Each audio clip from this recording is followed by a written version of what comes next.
What's up? What's up, everyone? Welcome back to the LessAlex podcast. This is the 13th episode of the podcast, live streamed on YouTube. If you're listening to this, though, on the podcast apps, make sure to subscribe to the YouTube channel. I make sports and sports card content almost every single day over there. That link will be in the description below. Also, rate and review with the 5-star review on Apple Podcasts. It really does. I didn't realize this, but it really does go a huge way with helping out the growth of the podcast. So if you like this and would like to see me continue to do this, make sure to hit it with the 5-star review. If you're watching this on YouTube, make sure to smash that like button and the subscribe buttons. And yeah, I'm really excited for this one. We're going to be talking some sports cards. We're going to be talking the Lakers Nuggets Western Conference Finals, Celtics Heat Eastern Conference Finals. I'm going to be talking some baseball and a little bit of NFL football if we can get to it. Thank you, everybody, for watching live. How are you all doing? Feel free to chat it up. And yeah, let's get into this one. My guest today is Flipping Steve. Flipping Steve, how's it going? Hey, what's up, man? Going good. Excellent. Yeah, if you guys don't know who Flipping Steve is, at this point, what are you doing? Just head on over to his YouTube channel. His link is in the description below or the show notes below. So check that out. Check his channel out. Drop a subscribe. He's super knowledgeable. And yeah, you ready to rock and roll? Oh, yeah. You know it. Awesome. So first place I want to start is Lakers Nuggets Western Conference Finals. Super excited because Anthony Davis is cold-blooded, drained that three with, ease. It looked like he'd been doing that for years. So I'm really excited. But Lakers win game 2, 105-103. Obviously, game 3 is tonight at 8 p.m. my time. What are your thoughts so far on this series? Just thinking about it from both sides. Well, it's playing out the way that it should. I think the Lakers should win it. But Denver, this is familiar territory for them. They've been down 2-0, I think, in every series. So for me, I'm pulling for the Lakers to win. But Denver still scares me because they're so hungry. They're just playing with nothing to lose, and you can tell. I think the Lakers need a little bit more out of the rest of the team, though, the other night. Anthony Davis was huge, but yeah, that was a game they almost let get away from them because they were winning that game. Yeah, they were up, I think, by 16 points at one point. And then, obviously they ended up coughing up the lead with 2 seconds left in the game. Mm-hmm. But yeah, I definitely agree. They got to get some more out of their bench, but the defense has been looking very, very good. If they can keep up that consistency on D, I think that's going to be this the thing that's going to separate whether they can close this thing out or let the Nuggets come back. Yeah. Man, what have you thought about LeBron's play thus far in the Western Conference Finals? In the finals, he does what he needs to do. He still can take the game over. The other night, it was, him and Anthony Davis were kind of scoring. It was like the tale of two players. It was like LeBron was in the mid-20s, and then Anthony Davis took over in the fourth quarter. LeBron's still LeBron. He can pass or he can score. He tends to be able to do what he wants to do. I think they want the offense to go through Anthony Davis, but when it's not working for Anthony Davis, LeBron just tends to make it work. And a lot of the role players, the younger guys, I'm surprised they're not getting as much out of. I thought Kuzma would give him some more than he's been giving them. I thought, guys like Danny Green, they've been lucky that some of their veterans, like Rajon Rondo, has been huge. Oh my God! Not so much last game, but he really gave them a boost when he came back. He's a big time playoff player. He's been there before, and that veteran, you can't make up for that. Somebody that's been there that can be clutch, make a big pass or a big play, and he's been great defensively. And even Dwight Howard filling a role. whether they need to go big and bring him in with Anthony Davis or stay small with Rondo. They've had the good role players, but there's some of the younger guys do need to step up. Yeah, I definitely agree. And that's a good point, what you said about Dwight Howard. He didn't even play at all last series, like a single minute. And now he's coming in playing some really good minutes. So that's good to see. I personally think that, it's been a nice story. The Nuggets coming back 3-1 in 2 consecutive series, but I really do believe that the Nuggets are not capable of winning this series. I just think with having that 2-headed dragon or whatever, 2-headed monster, whatever you want to call it, between LeBron and between AD, they're just not going to be able to stop AD. And if LeBron wants to kind of take that passive role and dish it, start racking up the assists, he can make that role, and he can just make AD into a monster inside. Yeah. So I personally, and I said it before, actually I said it, I think, on a live stream with Matt and Boris before the bubble play even started. I picked the Lakers to win it all. I'm sticking by it. And but I'm excited.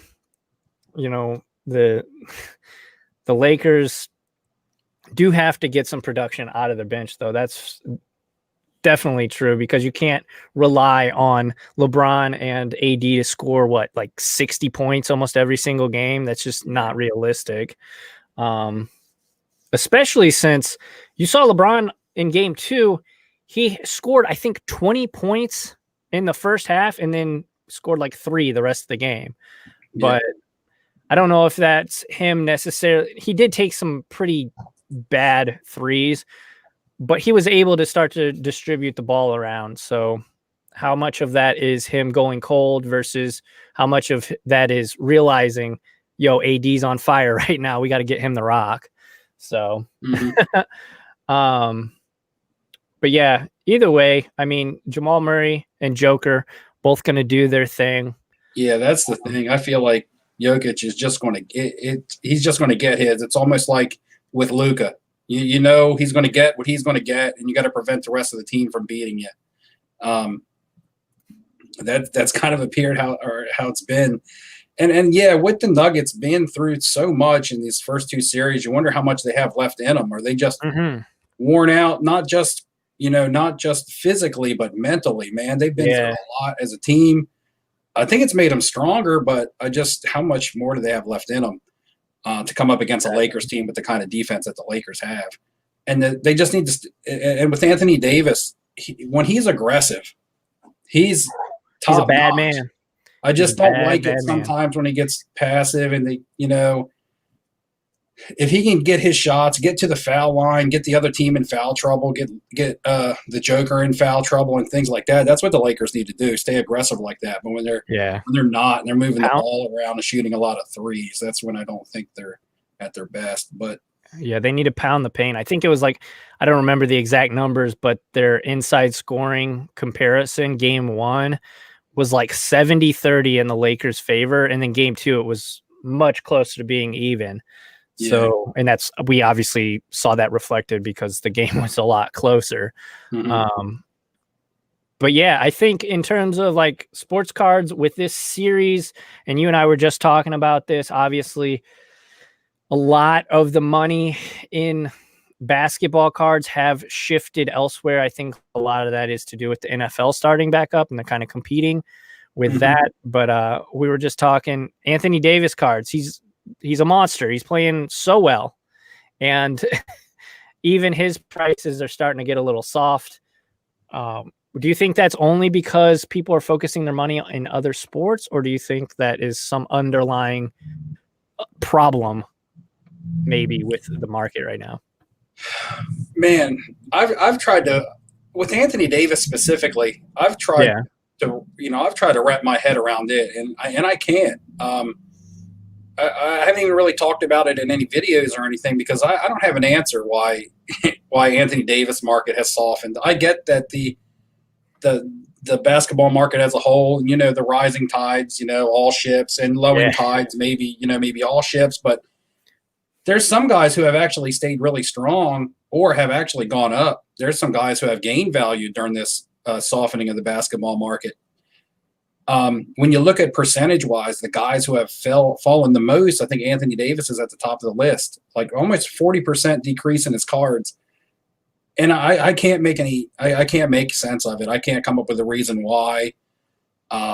Maybe people were scared because the Lakers lost a game to the Rockets, or maybe they look at him as just always being a Robin and not a Batman, because he has seemed to be quiet. And that goes back to me talking about him being aggressive. Yeah. His card saw a boost after the other night when he hit that three-pointer. But they're still down. They're not back to where they were before the softening. You're talking about his Prisms rookie card in a PSA 10 was anywhere between 35 and 4,000. It was averaging around 3,800. And recently it's been under 2,000. After that free throw that three-pointer the other night, it went up to about a 2,300, but it's still down. Yeah. So it's hard. I don't know. It's specifically with him. I understand it with some of the players that have left the bubble and lost the hype. Right. I know there's a lot more money going into the NFL market, but you would think that the players on the remaining 4 teams you would see would be getting boosts in their cards, and they are. Jokic cards are getting a boost. Jamal Murray cards are getting a boost. Michael Porter Jr. is still pretty steady. Tyler Hero is getting a huge boost. Tatum's selling well. Tatum's down, but he's still selling well. And Anthony Davis, for some reason, even though he's on one of the 4 teams that are left, is just man, I don't know. I wish I had an answer for that. I wish I had a solid answer, Yeah, and Tyler Hero, kind of a good transition over to the other series in the NBA, the Eastern Conference Finals. Obviously, you got the Boston Celtics, you got the Miami Heat. It seems like Jimmy Butler wants himself a ring and is trying to will that team to the finals. But Tyler Hero has kind of been the breakout, in my opinion, star in that series. I've seen all the memes. They're all hilarious. I don't know if you've seen any of them, but they're pretty good. But it's awesome to see that somebody that people honestly were talking about way before the bubble hype even way before the bubble play started. People were talking about Tyler Hero's cards, and it's nice to see him kind of living up to that hype, because obviously one thing you and I have both talked about on this very podcast in the past is, especially with basketball rookies, guys, 70 to 90% of these guys are not even going to be in the league in 5 years. So it's nice to see, at least for now, Tyler Hero is living up to the hype. And I mean, last game, just look at him. He scored 22 points. That's clutch, man, on a team that doesn't have too many guys scoring 20 points. So can you speak to Tyler Hero's kind of rise here in the bubble, and do you think it's sustainable? Oh, yeah. I've been talking about Tyler Hero for a long time. Yeah. I don't have any of his cards left. After that last game, I sold every single one that I had.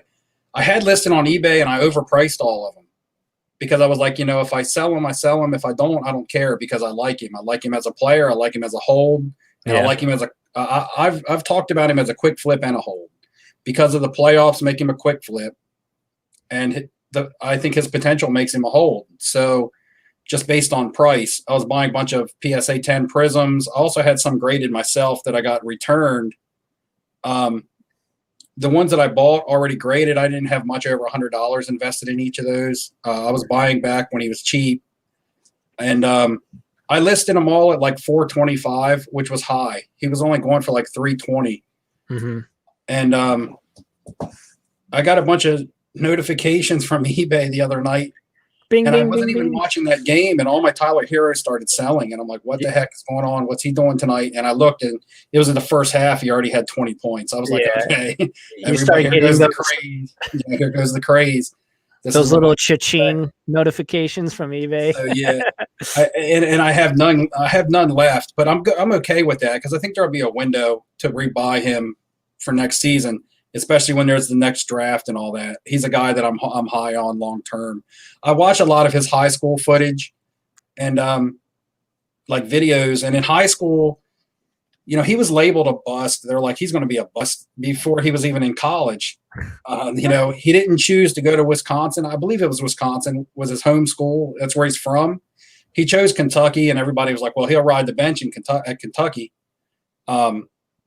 He got ridiculed. He got death threats and stuff because he was such a hometown favorite that when he turned down Wisconsin, he was looked at as a traitor by his home state and stuff.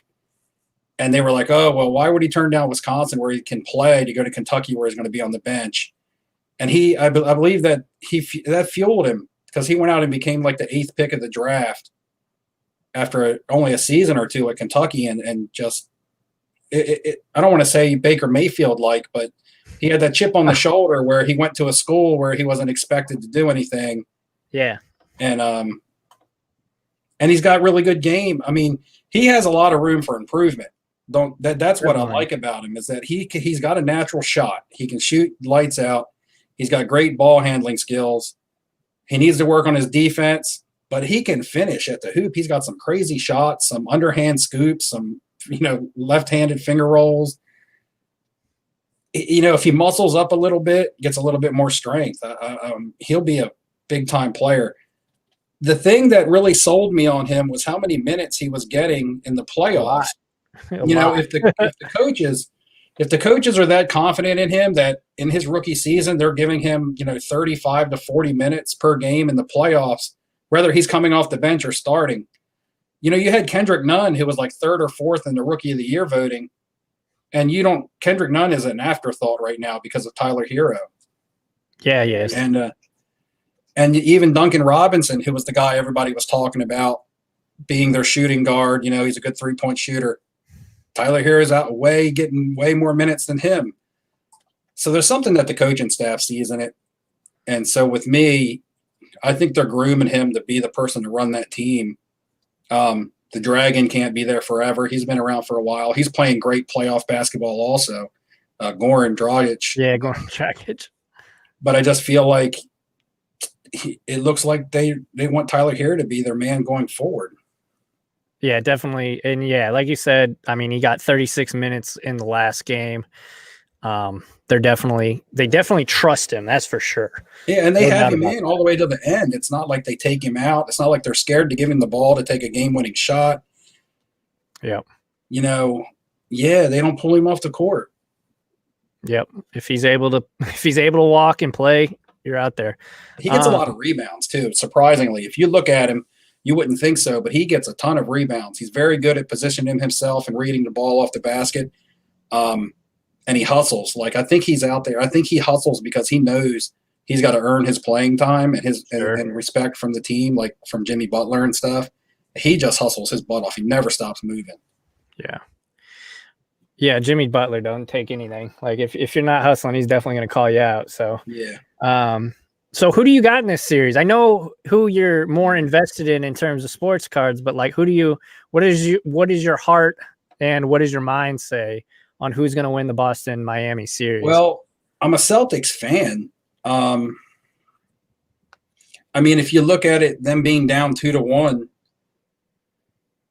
they could easily have been up 3-0. The 2 games that they lost were ridiculous. Okay, whether or not the first game, that's fine. The Heat could have won that one, but just to touch on game 2 real quick, at the end of regulation, I was watching this game, and at the end of regulation, first off, they blew a 17-point lead. But at the end of regulation, there was 22 seconds left on the clock, and the Celtics had the ball, and they had a full 24-second shot clock. So they're going to get the last shot of the game, and it was tie. It was a tie game. They weren't down. All they needed was a point. And they dribbled the clock all the way down to 2 seconds. Kemba made a pass to Tatum, and Tatum took a long 3, and it went to overtime, and they lost. And I was like, I didn't watch the overtime. I was just disgusted with the way that they played the last 22 seconds. I was like, okay, you didn't need a 3 to win it or tie it. You needed 1 point. Try to get the ball underneath and get a quality shot or draw a foul. Go to the rim. If you miss a quality shot or you go to the rim and you don't get a call, that's fine. Then go to overtime. But I felt like, I don't know if it was a coach's call or execution. it just blew my mind the way that they went that to overtime. And then I was just like, they deserve to lose this game now, the way that they played that out. And be a Celtics fan, I was furious the way they ended that game. So do you think the Celtics are going to win, though? Do you think they're going to pull it out? I don't think so. Yeah, I think they're the better team. I think in a 10-game series they win more games, but we're in a 7-game series. They're already down 2-1 against Miami, and look what Miami did to Milwaukee. Miami's not expected to be here right now, and I wouldn't be surprised if this series ended 4-1. To be honest, my thing is like between Jimmy and Tyler Hero playing, maybe Tyler Hero is who he is right now, right? Maybe he is just an excellent player, but he's certainly playing like one. And Jimmy Butler, obviously, we all know about Jimmy Butler. He's never won a chip. That's what's driving him right now. Mm-hmm. He's very no nonsense. Like I kind of talked about earlier, he doesn't care if he's the highest point scorer on the team. He just wants to win. And then, of course, you got Bam, who is a rebound monster. Bam's playing out of his mind. That block where his hand was basically almost in the bucket, like one of the most iconic blocks I think that I've seen. Maybe, I would definitely put the LeBron block in the finals above that, but that would be like number 2. Yeah. And if that would have been in the same scenario, if Bam would have done that to win the championship, that would have definitely been number 1. Because it takes, his hand was just messed up. It looked like it broke his wrist almost. But yeah, I think Boston's not going to be able to pull this one out. I don't have a horse in this race. Like I personally don't really care who wins in terms of guys whose sports cards I own. I've already gotten out of any of these players that I would have had in them. On the other side, I do have some ADs, just some pink refractors and a couple of hoops rookies. So nothing crazy, but I genuinely just want the Lakers to win. I said that, before the bubble restart, but I heart and mind say that this is all leading to a Lakers championship. Yeah. But that's not to say that the other 3 teams aren't good teams. All 3 of them have shown, the Nuggets, coming back 3-1 in 2 consecutive series, that's just obviously never been done. It's pretty nuts. So Global Sports Card Investor asks if the Celtics win, if the Celtics win the next game, who you got? I personally think it's Miami series to lose. I think Jimmy Butler in company is going to have that team, on tip-top playing conditions. So what do you think? If the Celtics can tie it up, you still got the Heat? The thing about this is that if the Heat play their absolute best game and the Celtics play their absolute best game, the Celtics are better on any given day. If both of them play their best game, the thing about the Celtics, they've been too inconsistent. They come out and they play a great game, and then they come out and play bonehead basketball that I don't understand. And they have talent, but I don't know if it's coaching or not. I feel like sometimes they don't have as much fire as the Heat have. They don't look like they want it as bad as the Heat want it. I think they're trying to get by on the fact that, that they're just talented players, and not trying to get by on the fact that, they're hungry for a championship. And like you touched on it with Jimmy Butler, he's so hungry. He's got everybody else around him playing with that same mindset. Yeah, that they just want to win. Bam Adebayo has been a machine. Whether he's scoring 20 points or 10 points, he's been a machine. He's been the man rebounds in the middle. All of their guards have been good shooting the ball. Dragic, Robinson when he needs to be. We talked about Hero already. Mm-hmm. I think they're really well coached. They adjust well. Yeah. and that goes to them, being down 17 points and coming back to win. They just adjust well. The Celtics, I think, are the better team. Just maybe not as well coached, maybe. I just don't think they're playing as good at basketball as the Heat are right now. And I mean, there's something to that too, because obviously Eric Spoelstra, he's been there, done that. Obviously, like when he had Wade, Bosch, and LeBron James, it was like it's not only the players. Like you have to have a good game plan. You have to be able to talk to the players and motivate them. So obviously, in that category, like who's the better coach with more experience, I definitely give it to Spoelstra. Right. So, the Celtics just haven't had that killer instinct. I guess that's what I'm looking for. They haven't had the killer instinct. The Mamba mentality. They haven't looked to just finish a team off. Yeah. And that you have to a team like the Heat that's so hungry and it's not going to give up. You have to finish them off, and you can finish them off. When you're up 17 points, you can't relax and set your defense back and let a team get back into it as hungry as the Heat. That's what happened with the Clippers. Exact same scenario. They were the better team on paper. They were up 3-1. They were the better team. They were just simply the better team, and they didn't win that series because they lacked a killer instinct. They lacked a fire that the Nuggets had. Yeah, I see that in this series with the Celtics and the Heat. Yeah, no, most definitely. I agree 100%. So that's kind of the, NBA. Who do you got winning the championship? Do you think it's going to be Lakers like me, or could you see maybe the Heat or one of these other teams pulling a fast one over them? Put it on wax. You got it. I'm putting on the. I think if Boston and the Lakers go, the Lakers win. I think if the Heat go, then it's the Heat's year. You think the Heat are going to win? If the Heat goes, it's just their year. I think it's just because the stars are aligning for them. They're way deeper. They get more out of more players than the Lakers get. They definitely have the coaching too. Yeah, they get more out of their role players than the Lakers. It's weird though because they're a bad matchup. Good shooters like Houston had. Good shooters are a bad matchup for the Lakers.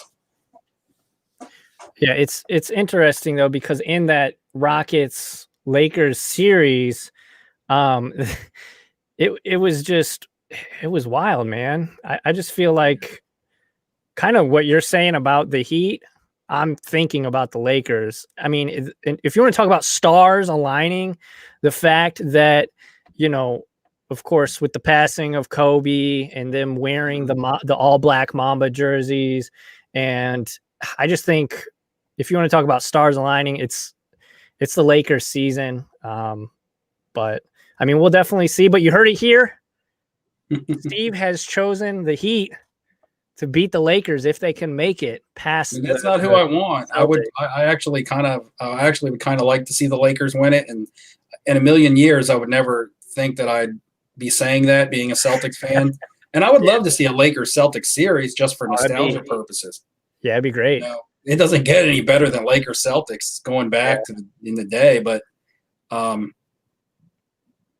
if the Lakers, I would like to see LeBron win another title. I just would. I don't know why. I've never been a huge LeBron fan, but I've grown an appreciation for him, and I respect him, and I would like to see him win another title. Yeah. So I wouldn't mind at all if the Lakers won. Yeah. For those that have been listening to the podcast or, paid attention to this YouTube channel at all, you all know I'm a huge LeBron James fan. I have been since basically day one, but yeah. So let's move on. You got the Heat winning, although you kind of wish-washy and, maybe you wish the Lakers would win. But I have the Lakers winning. But moving on to baseball, it's the end of the season. Like, where has it gone? It feels like we just were talking about – I feel like I just did my prediction video like last week. But apparently, we've got – it's right around the corner. The end of the season is right around the corner. Are there any huge things that are pointing out that just don't make sense to you, or any surprises, any teams or any players that are surprising to you?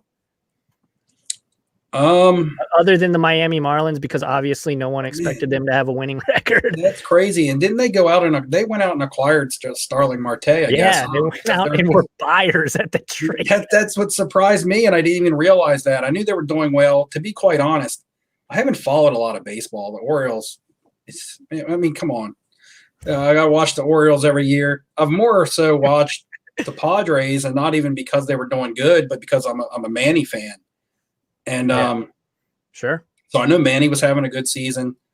Yeah, he's up there in WAR leaders. He's up there. Yeah. I've been following Pujols, of course, because he's writing history. Absolutely. Absolutely love that. He's 5th all time now by himself, I believe. All by himself. He had 2 in the same game. 2 in the same game. Man. And just to touch on Pujols really quickly, I wish this was a whole season. Oh my God! Because he's hitting home runs. I didn't know he was going to hit them like this. Yep. If he can get himself 2 more seasons somehow, he might do it. He might be able to push. He might be able to flirt. That would be so awesome. So that's a big story I'm taking out of the baseball season, the whole COVID thing and all that. But I'm still following the Pujols. To me, it's already a chase just because I'm excited about it. I know nobody's talking about it. He's 5th all time, but nobody's really talked about the 700. It's crazy how little it's being talked about, honestly. I thought when it happened, it would be this huge thing. Obviously, there are way more important things going on in the world, and even in the sports world. Obviously, I kind of assumed he would do it a little bit earlier in the season, to be honest. But it took him until football started up, and now basketball's still not finished. We're into September, late September now, and basketball's still going on. So there's a lot of things in terms of like competing storylines with the media that are honestly just kind of stifling, I think, what should be a huge story. I mean, he passed Willie Mays. Willie Mays is legendary. Say hey. and when you talk about Babe Ruth, and Hank Aaron, the top home run hitters of all time, but you talk about them being the top home run hitters of all time. You don't necessarily talk about them being the best baseball players. Right. Willie Mays is in the conversation for best baseball player of all time because he did everything. Yeah, he just passed Willie Mays in home runs, 5th all time. It didn't get enough notoriety. Whether or not I don't know if it's not being respected. I don't know if it's, like you said, there's a lot going on. There's a lot going on. It would have been better if there was fans in the stands, just because it would have been monumental. But I'm still on it. I'm still pulling for Albert to do this. They're not talking about 700 yet, but if he ever chases 700, they better be on that because. Oh my God, yeah. He also passed A-Rod in RBIs for, is that 4th or 3rd all time? Yeah, he's definitely getting up there. And it's just wild to me that Albert. I'm from St. Louis, so this is This is my favorite baseball player. I was, a young preteen / teenager whenever he was in his prime, winning all those MVPs, winning World Series and everything. So he is, to me, what a lot of kids now, I think, Mike Trout is to them. I'm sure it's like a young kid in LA right now watching Mike Trout. That's exactly how they feel about him, is how I feel about Albert Pujols. It is unfortunate that his career took such a steep decline when he went out west. His batting average, and this is kind of sad, just kind of looking at baseball card stats, his batting average is now officially under 300, which is crazy because back in 2007, you never would have thought a guy that hits 330 lifetime at that point would ever go under 300, which in the long, big scheme, big scope, that doesn't really matter. Batting average is like a stat that people don't really even care about anymore. But still, to me, it's kind of like, man, I wish he could kind of get it back. But at this point, it's only going to get lower. His average has gone from like 245 to 240, and this season it's like 237. So it'll never be 300. But yeah. Well, his career average will get lower, but his prime career days, those numbers can never be taken away from him. And that's true. And he's not losing hits. You know, he's still in the 3,000 hit club. And every time he gets a hit, it adds on to that 3,000. So you can't take his hits away from him. Yeah, his average can get lower, but you can't take his hits away from him. Those are already in the bank. So yeah, in 2008, he hit 357 with a 653 slugging and a 1.114 OPS. That's nutty. He won the MVP, but it's just wild. And he only had 37 home runs. So he's a double machine too, guys. That's actually something. Oh, he's close. He's a double machine. He is the machine, but I don't want to stay too latched on out just Albert Pujols. I think my biggest surprise so far this season for baseball, again, aside from the Miami Marlins, is just about how inconsistent the St. Louis Cardinals are. I know I'm going to sound like a homer here, but they and we talked about this a little bit before we went on. They win 2 games, they'll lose 2 games. They win 3 games, they lose 2 games, and so on and so on. This division is so bad. It's so bad, I think. They're all right around 500, basically every single team except for the Pirates, which the Pirates are an abysmal franchise. And I thought the Cubs were going to be a little bit worse than they have been. They're at 10 games above 500. So, and then the White Sox, I didn't think the White Sox were going to be necessarily as good as they are, as fast as they got there. Mm-hmm. Right. I thought it was going to take them a little bit of time to gel. Obviously, I was a huge fan, maybe not a fan, but a huge believer in Luis Robert. That is a guy that I was like, guys, he's a stone cold lock to be excluding injuries. He was a guy that I was like, this guy is a prototypical just OPS machine. He's going to have an OPS around like 900 and he's living up to it. Another cool storyline has been Kyle Lewis, who I didn't know who Kyle Lewis was before this year. I don't know about you, but that's one guy that was not on my radar at all. Could potentially, quote, steal the AL Rookie of the Year from a guy like Luis Robert, who, I mean, I think everybody had winning that award. But man, it's already over. It feels like we just started baseball. But yeah, and as is tradition, the Angels are hot garbage. And even with expanded playoffs, they're not even sniffing the expanded playoffs, which is sad. I would really like to see Mike Trout in the playoffs and doing, big baller stuff in the playoffs, but it's not going to happen. I do not think it's going to happen, and it'll be interesting. I don't know what your thoughts are on Trout potentially requesting a trade, but I personally believe if they don't get it straightened out, he's going to be like, look, guys, you guys, we worked this deal out. We worked this deal out a couple years ago because you told me you were going to put a team around me and we were going to try and win chips. At some point, does he say that, do you think? Man, I don't think he's that type of character. Really? I think he wants to win with the team that has believed in him and has given him his chance. I don't think he would want to leave that sour taste. Although the fans, I think, love him so much that even if he did it, they would be understanding. Not everybody, because some fans just don't understand anything. Sure. But yeah, there's always a couple jokers. I think he would like to win it for the Angels. I think they tried to put some players around him.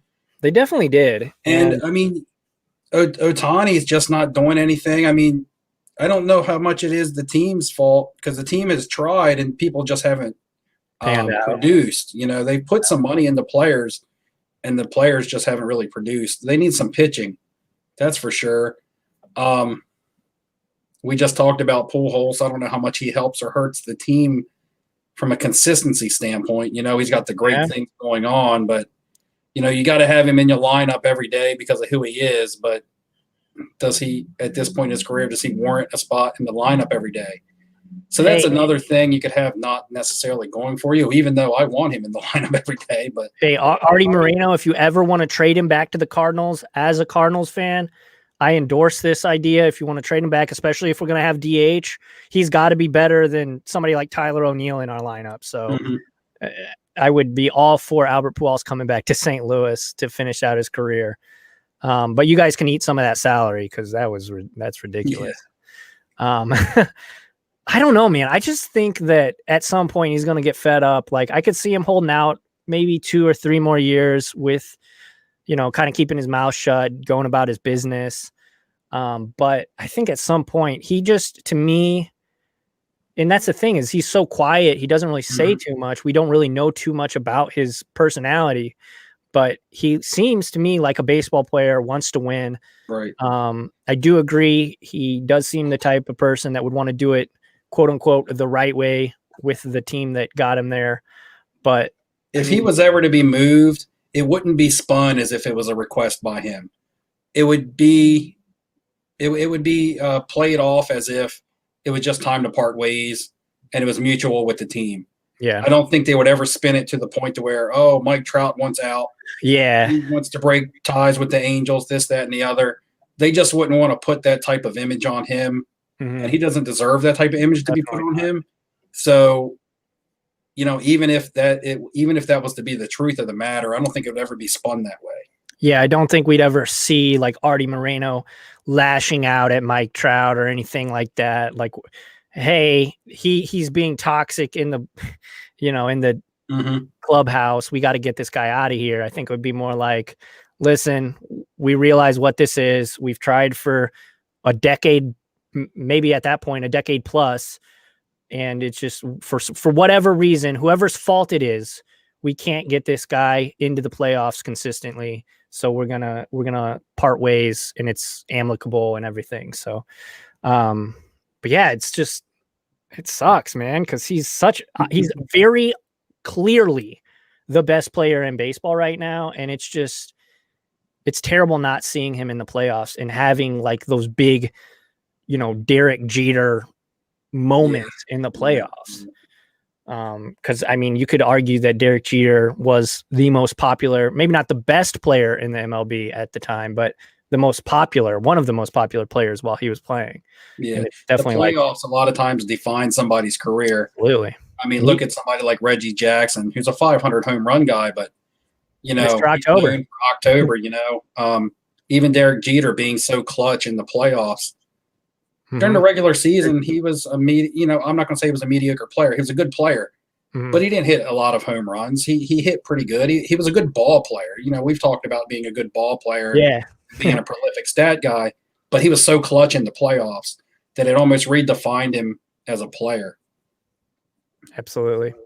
And that's the tragic thing with Trout right now is he won't, at least at this trajectory, he'll never have those awesome, amazing playoff moments like we've seen with Mr. October or Mr. November. And then you have guys that are great players in the regular season and then they choke in the playoffs. So, and he was good. He was good in his postseason bout. Like the one year they made it, I think he hit 2 home runs in the postseason. So it's just rough, man. It's just rough. So yeah, that's kind of my thoughts, opinions on baseball currently. If you're looking at baseball, I see a couple. I'm not ignoring you guys in the comment section. I do see it. Xander Bobichette. I like Bobichette. I think he's a great baseball player. Good ball player, as we were just saying. Great ball player. Plays great defense. Kind of stats he puts up, but great ball player. Despite the injury, I think he's great. Just for those folks that are thinking he's going to win the AL Rookie of the Year, he's actually not qualified. He played too many games last year, so that's not possible. So don't be, going all in for that. And as I've actually kind of noticed that awards haven't really mattered too much. We all kind of thought with this, huge craze in the sports car world. At least I had kind of thought that, somebody winning MVP was going to give a guy like Giannis a bump in price of his cards. We haven't really seen that. So and I think what it is as the seasons of one sport end, people start to focus their money in a different sport. So as those are coming to a conclusion, even though, yes, you see guys like John Morant win the Rookie of the Year, his card's still going to kind of take a hit because people who were invested in him are starting to focus on the NFL or soccer or baseball potentially. But so please don't buy into Bo Bichette thinking he's going to win the Rookie of the Year. Because I've had questions. I've had people ask me in DMs and stuff like, hey, you think Bichette has any possibility of winning the Rookie of the Year? It's like, nah, bro, it's literally not possible. So, all right. So talk about the NFL real quick. I know we're getting we're actually over the time that I wanted to talk, but we can give it about another 10 minutes if you're good with that. Yeah, I'm fine with it. What is up with Drew Brees? The memes I've seen, I haven't watched any of the games. I've watched some of the replays or whatever, the clips, but do you think Drew Brees is just done with? No, I don't.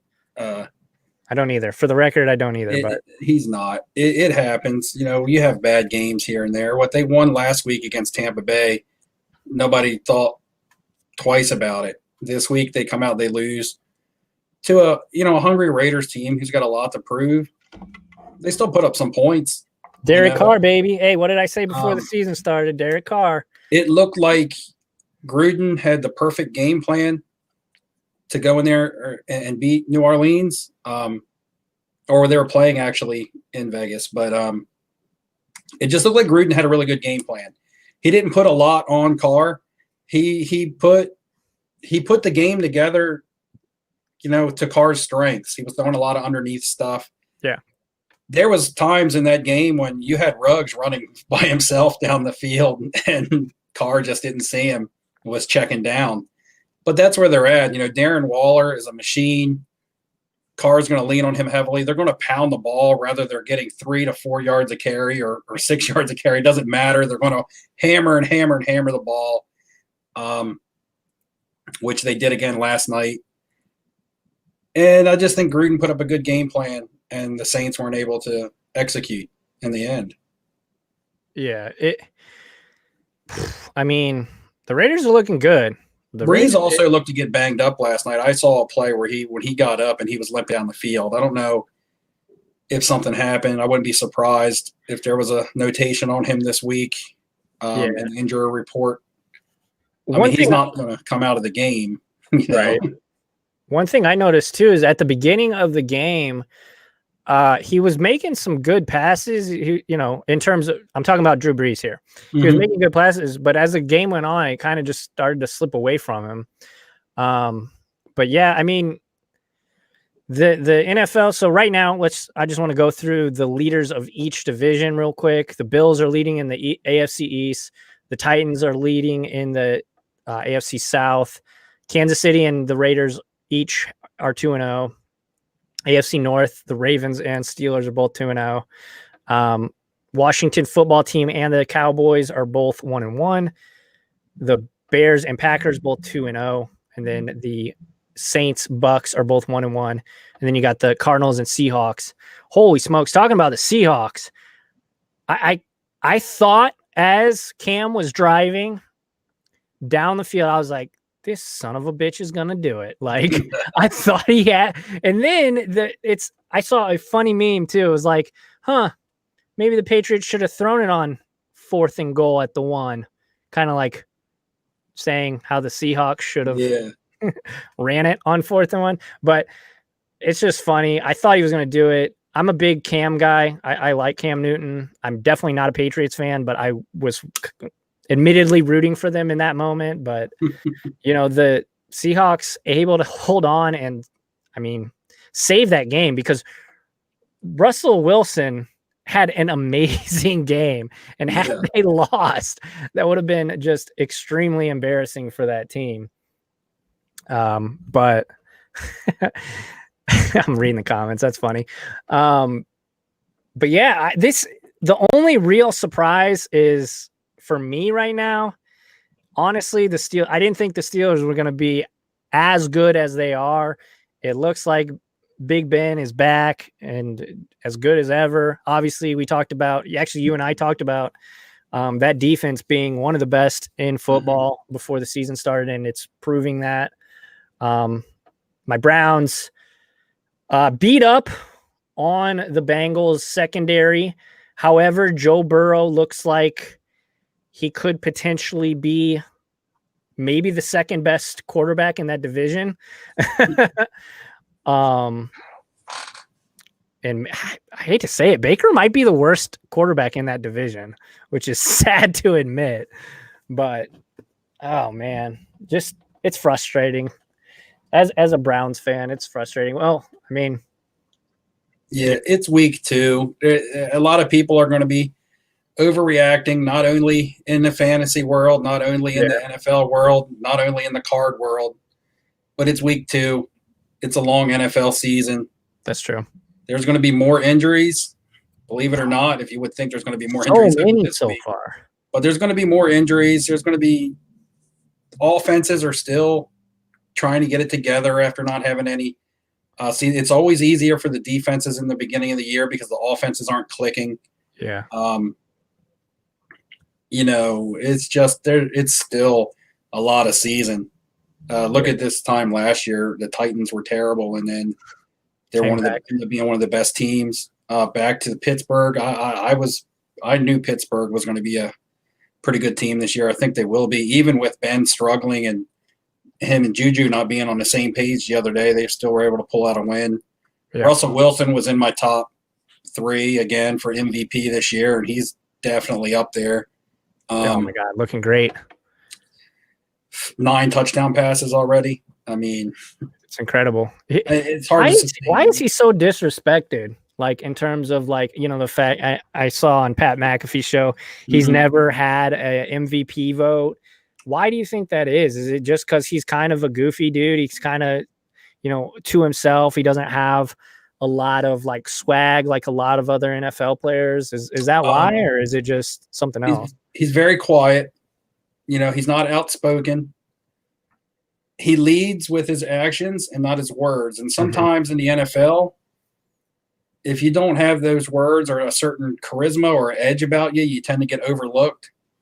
Also playing out in Seattle, even when Seattle's really good, but they still seem like they're an obscure team, smaller market. And he's always been an underdog. He's been an underdog since he came into the league. He wasn't supposed to be a starting quarterback. He wasn't supposed to be this, that. Matt Flynn was supposed to be the man in Seattle, and that didn't work out once Russell Wilson became the starter. And yeah, I don't know what it is.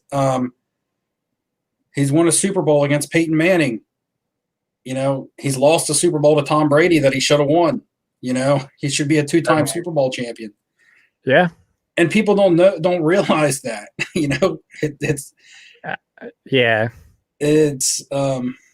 I can't really put one thing on it. I think of some other players that were great and never get the recognition because they were just quiet. Marvin Harrison's a guy I remember as being an unstoppable wide receiver. And he was quiet. He never got any notoriety. He was a rookie the same year as Terrell Owens. Who did everybody talk about during that whole era? Because he was loud and obnoxious. Everybody talked about Terrell Owens during that whole era. But if you go back and look at the numbers, Marvin Harrison owned that era as a wide receiver. Yeah. And Andre Johnson from the Texans is another one. Just a guy who quietly got it done. So I don't know what it is about Russell Wilson. I like him. I don't know. He's just underappreciated. It's not exciting because he makes plays with his legs. He does everything. He's improv. He does all this. But I just think people don't watch the Seahawks that much, to be honest. Yeah, that was unless you live in Seattle, you just don't watch them that much. Yeah, you just don't care. They're not on because they're on the West Coast. They're not on a lot of primetime games or whatever. But it's Yeah, I mean, he is just kind of a goofy dude. You know, he's got his family, and he's a family man, and he kind of posts weird TikToks and Instagram videos where he's just being a goofball. And I think that could potentially rub people the wrong way. Which is why if you look at his cards before the season started, were dirt cheap, and now they're starting to really take off. His cards have gone up quite a Yeah. bit. And plus, he's in an iconic set, 2012 Prism. You can chase the Topps Chromes, which are a good deal, or a cheaper deal. I don't know how much cheaper. I haven't looked at the mark on a Russell Wilson because I think I kind of missed it. I think the at least non-graded are like 200. So, I like to look at guys like Russell Wilson when I'm investing and say, what is something that can increase their card value? When I was looking in basketball at Giannis, I was like, the time to sell Giannis is now, because only one thing is going to increase his value, and that's a championship. Yep. If he doesn't win a championship, everything else is a failure. Regardless if he wins MVP, people are not going to care about him winning MVP if he doesn't win a championship. And that's kind of what happened. And that's kind of like you were touching on Rookie of the Year earlier in people's cards. You just aren't caring about the awards right now because it's a shortened season, and people are going to be like, oh, yeah, well, he won Rookie of the Year, but it was in a 60-game season. Who cares? Yeah. I think in football, you can look at a guy like Russell Wilson, and there's multiple things that can make his cards go up, in my opinion. Another Super Bowl. But even if he doesn't win another Super Bowl, we talked about him not getting an MVP. If he finally breaks through the wall of an MVP, and he's a long-term hold. And I definitely think at this point, I know it's super early and there are a lot of things that could happen and change and all that, but I think right now it's his MVP to lose. Just because now that it's kind of known by the world, really, that he hasn't had a single MVP vote. He's going to get love, I think, from the media because of that. Maybe some sports writers just didn't know, right? Maybe it's been a decade and for whatever reason he's slipped through the cracks, but now that it's in the forefront of sports writers' minds, I think he's going to get, if he has, again, we are talking about there's a lot of football left to play. I understand that. But if he continues and the Seahawks continue to play well, I think he's going to win MVP, even if potentially he doesn't even deserve it, just because now that people know. Yeah. The dog pound. I think the dog pound is getting ready to get well, we're about out of time anyway. There they go. They're cheering. Yeah. Let's go. Love the hype from the dog pound. Thank you, everybody, for listening, for watching. If you are listening to this on the podcast apps, make sure to rate and review 5 stars. Don't want any 1 stars. Don't even want 4 stars. If you don't think that highly of it, why are you listening to it? But I appreciate each and every single one of you. If you're watching this live, thank you for sticking it out with the almost 59 minutes worth of content. I hope you guys enjoyed. I've got a video coming out tomorrow. That's going to be a fun one. I think you guys are really going to enjoy it. It's Topps Baseball 2020 Series 2, 10 most expensive cards, also known as the Luis Robert video. But yeah, I hope you guys enjoyed this podcast. This is episode 13 of the LessAlex podcast. Make sure, if you haven't yet, you're still watching live, or if you're watching this after the fact, smash that like button. It really does go a huge way. You don't know how much that helps with the algorithm. Smash that like button. If you're new here, you made it this far, what are you doing? Hit that subscribe button. Join the team. Get in that comment section. Let me know what you like about it. And yeah, that's about all I got. If you're shopping on eBay and you want to help support the content because you like it and you want to see me making more of these videos and these podcasts, hit up that eBay affiliate link in the description. I get a small cutback and you get to help the content that you enjoy. Thank you all so much. Make sure everybody to go check out Flipping Steve's channel. He makes excellent hobby content weekly. He just hit 1,000 subscribers, 1,100, right? You're climbing. It's climbing slowly, but Slowly, he says, man. I wish our definitions of slowly were the same, because I would be climbing slowly too. Hey man, it's not just me though. Like I said in my 1,000 subscriber video, I was thanking people, and it had a lot to do with guys like you and Dustin from the Personal Finance Dad. Just you guys having me on and giving me exposure. You guys have helped me. You guys have helped me get to where I'm at. I wouldn't be there if it was just me. Well, everything is earned, man. Nothing is given, especially on YouTube, man, because you can, trust me, you can get buried if your content isn't good. So you're definitely on point. Thank you, Costa Rica Cards, Curtis Evans, everybody in chat. Thank you so much for watching. Until next time, keep cracking packs, keep collecting, and I will see you all in the next one.